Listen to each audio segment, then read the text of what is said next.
So ayun po mga Kalingap, muli po natin nakasama si Patrick dito sa birthday po ni Kalingap Dan. At nag-alay nga po siya ng kanta para sa birthday celebrant at sinabayan na rin ni Joy.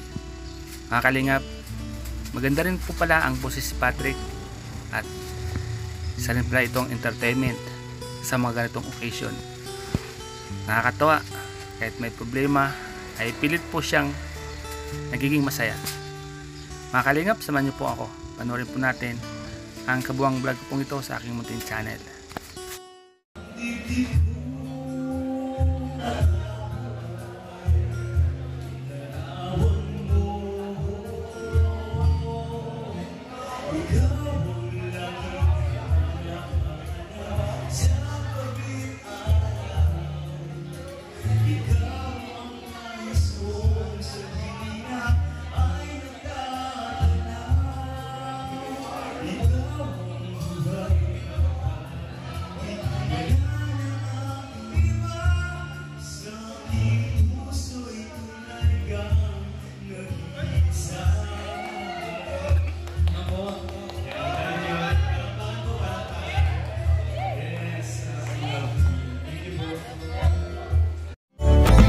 Ayan po mga Kalingap, si Patrick po ay nagdalo po sa birthday po ni Kalingap Dan. Mga Kalingap.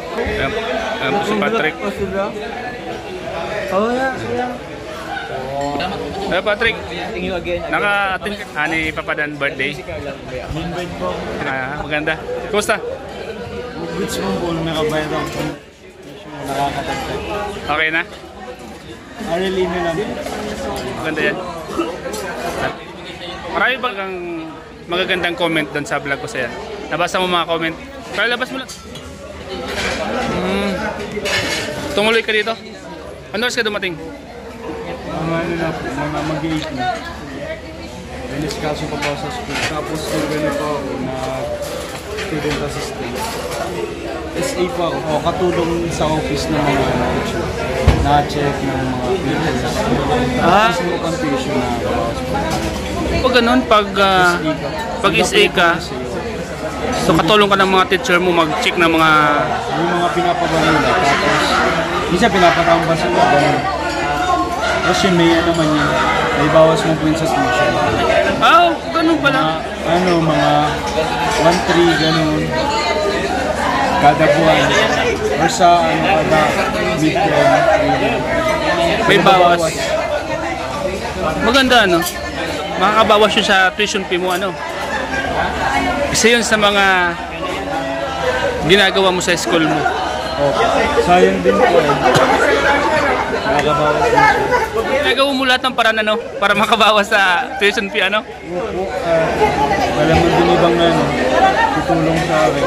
Siyempre may mga tutulong. Tapos siyempre hindi naman pwedeng asa lang na. Kailangan na tumilos na. Mga pwedeng diskartehin ginagawa mo? Kung pwede nga nakatayo ako dito magdamag tapos may sahod, okay lang sa akin. Nakatayo ako dito magdamag. Gagawin mo na? May sahod, basta makabawa sa tuition. Nakaganto lang ako lagi. Ilang araw mo nang ginagawa yun sa school nyo? Ano yun? Buwan na? Or... Simula pa po ng pasukan. Bale, ganun ang ginagawa mo? Gaga pang SA. SA ang tawag doon? Student assistant. Yung pala yung meaning nun? Student assistant. Ano yung talagang may mga estudyanteng ganun yung ginagawa? Opo, pagka ng schedule nila. Buti pumapayag naman yung school na ganun ano? Opo, ang ginagawa pagkalabas ko sa school, diretso na ako sa office na na agad. Parang part-time ano? Parang part-time na sa school. Marami kayong gumagawa nun? Ano po, pili lang po mga student. Pili lang yung ginagawa nyo doon sa school? Pili lang mga student na nag-DSA. Kasi parang nag-apply ka ng trabaho. So ano yun? May mga requirements din silang kailangang itanong sa'yo, ganun wala na? Basta doon ka nag-aaral? Opo, tapos din, kailangan ba kompleto mo yung oras? Doon sa pag... Sa halimbawa, sa isang buwan, maka 50 hours. Balik kinukwenta nila yung oras. Yung school na mismo ang nagkukumpute ng oras. Tapos ikakaltas doon sa tuition fee Kaya ang available lang naman, minsan 2 hours, 1 hour. Wala kang sinasayang na oras, ano? Ano, kaya mo pa ba pag ganun? Di ba mahirap yung school, maghapon, tapos siyempre sa pagkaklase mahirap na. Mahirap na yung maghapon, tapos papasok ka pa ng ganun. Kinakaya mo pa yun? Kinakaya pa naman. Kinakaya pa. Pag second year na, yun ang mahirap kasi nagiging na talaga sa hospital. Pumasok ka na ng second year, kaya mo ba yung mga ganong part-time? Maybe. Maybe. Kakayanin pa din. Buti kung ano, nagiging sponsor ng full sponsor, hindi na ako magano. Focus na lang ako. May mga sabi din, sinagot daw ni Ma'am Wilson yung boarding house mo? Hindi po siya, pero pinambayad ko po ng midterm ko, tsaka prelim. Kaya po baga sabi ko nakatulong sa akin yung nabigyan ni Ma'am Robinson kasi naibayad ko siya sa akin. Sa midterm? Opo. Po si Patrick, mga kaligap. Nakadalo po siya dito sa birthday po ni Papa Dan. Galing po siya ng school, mga kalingap. At yun, ang nakakatawa po kay Patrick ay isa po pala siyang Student assistant sa office. Student assistant sa office. Katulong po siya ng mga teacher mag-check ng mga papeles, papers, para bawas tuition fee. Yan po, mga kalingap. Di ba si Joy, kaklase mo yung si Joy? Pagkatapos mo ng klase niya, uwi na siya.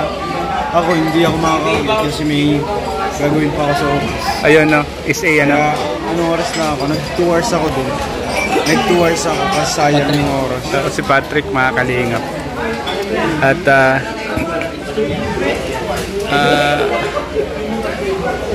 grabe po ang sakripisyong ginagawa ni Patrick pagtapos lang ng pag-aaral. Halos nga po ginagawa niya lahat ng part-time. Sana po may mga matuwa kay Patrick sa ginagawa niyang pagsisikap. Kalingap. Grabe, nakakatuwa ka, Patrick. Grabe ang kwan mo. Determination mo, talagang gusto mo makapagtapos. Grabe, mga kalingap. Iyan talagang estudyante na gustong makapagtapos ng pag-aaral. Gagawin po lahat para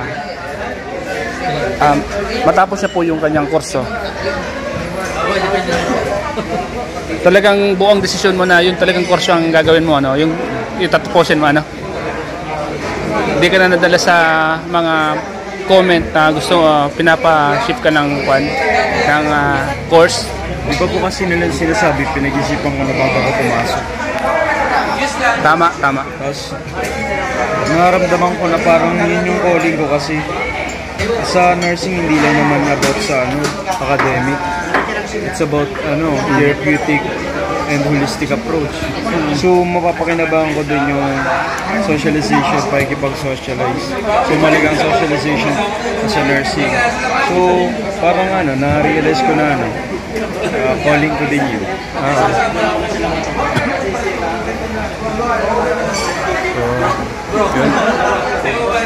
So okay po, Trey, basta tingin lang. Ayan mo, pag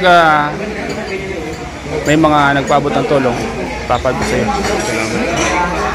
So, enjoy lang. Good luck.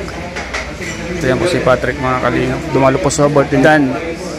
Yan po, dito po lahat ng K-Boys, Team Kalingap. Yan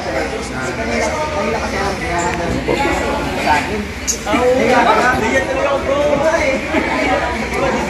Kuya Val po andito, mga kalingap.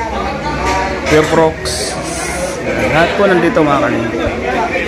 Shoutout po sa inyo lahat. Po si Tirador. Ayan. Papadan.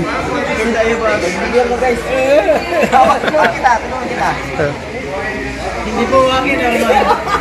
Okay na mag-iwan. Dating na nakawakin si Hindi naman.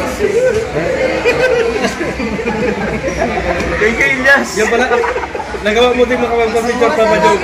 Bro, it's an honor. It's an honor makapagpicture kay Ilyas po ng Kalingap.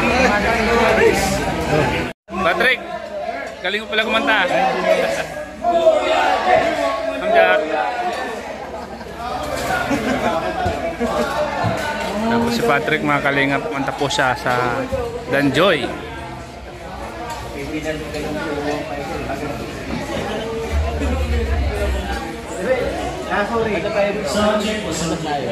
Sorry. Mukhang malinaw siya. Ano, natanggapin natin?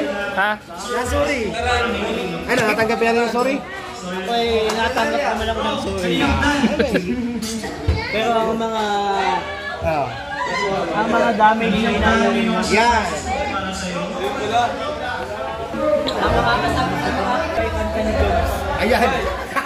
Kaya Jovan. So yun po, galing po sa Diamonds and Movies International ex-Kanina Free po, worth 10,000 bro. Happy birthday.